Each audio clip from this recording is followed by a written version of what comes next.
नमस्कार। Creation institute परिवार में मैं प्रशांत द्विवेदी आप सभी का स्वागत करता हूं और अभिव्यक्ति पर अपनी बात आगे बढ़ाते हुए मैं एक बार हिटलर के जीवन पर जाना चाहूँगा। देखिए, अगर आप हिटलर के बचपन को, हिटलर के जीवन को करीब से देखें तो आप पाएंगे कि उसका बचपन बहुत ही ट्रॉमेटिक था। बहुत सहज सरल बचपन, अच्छा बचपन, सुंदर बचपन नहीं था।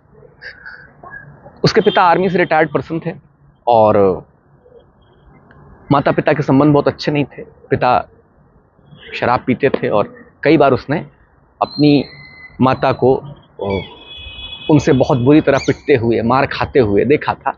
और बच्चे का सहज जुड़ाव माँ से होता है और यह उसके लिए बहुत असहनीय पीड़ा थी।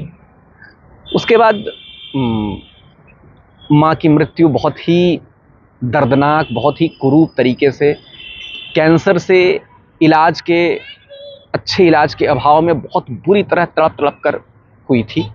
कैंसर में बहुत पीड़ा होती है। फिर बहन पौला को बर्लिन, जर्मनी की राजधानी में अपने साथ संसाधनों के अभाव में, पैसे के अभाव में रख पाने की असक्षमता थी और उसको रिश्तेदारों के यहाँ रहना पड़ा, जहाँ वो उससे नौकरानी की तरह काम कराते थे। वो मिलने के लिए जिद करती थी और जब मिलती थी तो हिटलर से गले लग करके रोती थी। और वो जर्मनी में चित्र बनाने का काम करता था कि वो चित्रकार था और वो चित्र बनाता था और उसका एक मित्र था, वो चित्र बेचता था। और होता ये था कि हमेशा वो चित्र ऊंचे दामों पे बेचता था और इसको कम दाम बता करके आधा आधा बताता था।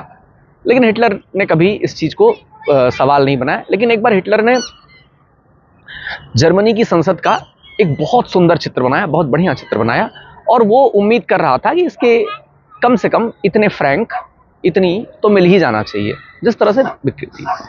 लेकिन हुआ क्या कि उस चित्र की भी बहुत कम कीमत उसे मिली। उसे संदेह हुआ। उसने एक बार पता करना चाहा, पूछा, मारपीट की अपने दोस्त से। पता चला कि वह बहुत ऊंची कीमत पे बेचा गया और कम से कम 5 गुनी कम कीमत उसे बता करके और उसे बहुत कम पैसे से संतुष्ट करना पड़े। पैसे रुपए ये सब अपनी जगह, लेकिन अपने नज़दीकी मित्र से ऐसा छल उसके लिए असहनीय था।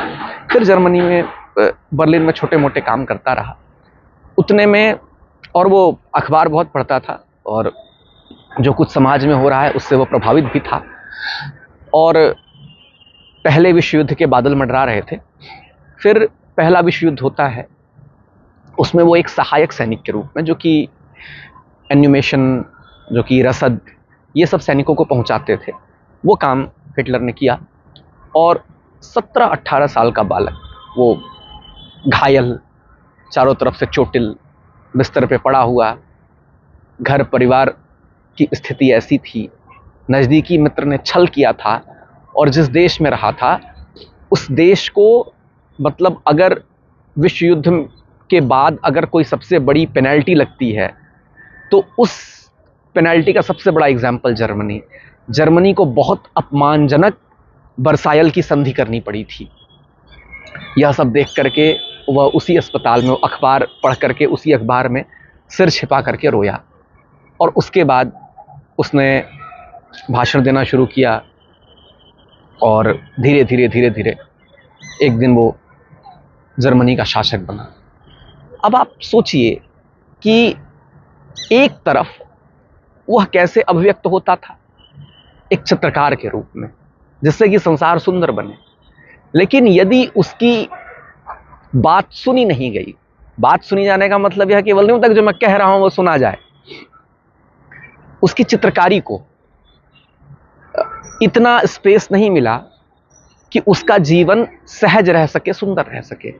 अब ऐसा व्यक्ति, ऐसा चित्रकार जब घुटा तो, और उसके हाथ में ताकत आई, तो वह कैसे अभिव्यक्त हुआ?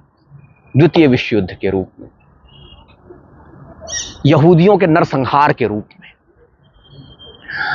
तो मैं हिटलर के किसी भी कृत्य को, किसी भी हिंसक कृत्य को मैं बहुत निंदनीय मानता हूं बहुत कुरूप मानता हूँ, बहुत असुंदर मानता हूँ, लेकिन उसके जीवन को एक तटस्थ भाव से देखने पर मुझे यह समझ में आता है कि यदि सौंदर्य को, कला को, इन अभिव्यक्तियों को, करुणापूर्ण अभिव्यक्तियों को, प्रेमपूर्ण अभिव्यक्तियों को, जो कि मनुष्य के मौलिक स्वभाव से आती हैं, यदि इनको समाज में, परिवार में जगह नहीं मिलेगी, तो फिर ऐसे व्यक्ति जब घुटते हैं और जब वो फटते हैं तो वो ज्वालामुखी होते हैं, जो कि कुछ न कुछ जलाएगा। तो हमेशा हमेशा हमेशा आप अपने व्यक्तित्व में या समाज में जहां कहीं भी कोई सौंदर्यपूर्ण अभिव्यक्ति देखें, कलात्मक अभिव्यक्ति देखें, तो उसको यथासंभव, अपने भीतर भी वो गुण हो तो उसको संरक्षण देने की कोशिश करें, बाहर भी देखें तो उसको संरक्षण देने की कोशिश करें। क्योंकि यदि ये अभिव्यक्ति घुटती है तो अभिव्यक्त तो हम होंगे ही, लेकिन फिर बहुत कुरूपता से अभिव्यक्त होंगे। और अभिव्यक्ति केवल और केवल सुंदर होनी चाहिए, प्रेमपूर्ण होनी चाहिए, करुणापूर्ण होनी चाहिए। धन्यवाद।